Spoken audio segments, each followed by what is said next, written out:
Në mjediset e bibliotekës publike Marin Barleti u zhvillua një takim i hapur me temë Bashkimi Evropian dhe anëtarësimi i Shqipërisë. Ky aktivitet kishte si qëllim të ofrojë një mundësi për të njohur dhe vlerësuar historikun e marrëdhënieve Shqipëri-Bashkimi Evropian. Ideja e aktivitetit të sotëm është që të informojmë publikun.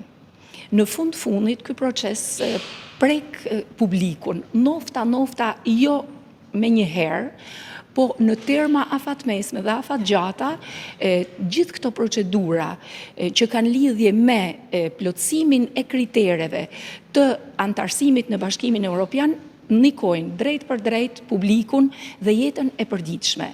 Në bazë të dhënave që unë kam, publikun nuk është i informuar. Nuk e di a mund të thuhet a është i përfshirë, pra nëse ai nuk ka informacionin bazë, nuk ka dhe si të përfshihet në proces. Ekspertët thonë se publiku duhet të ketë një uri edhe sa i takon sfidave që pritet të ndeshme me anëtarësimin e Shqipërisë në BE. Domethënë ky publik do të vujë pasojat, qoftë edhe ato financiare, për të arritur në standardet europiane, të cilat pra me kalimin e kohës do të sistemohen.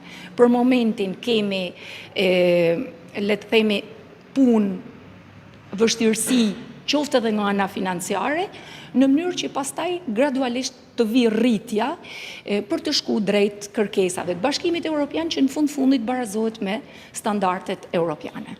Aktiviteti erdhi në bashkëpunim me Bibliotekën Marin Barleti, ndërsa pjesë u bën pedagog dhe ekspert të fushës.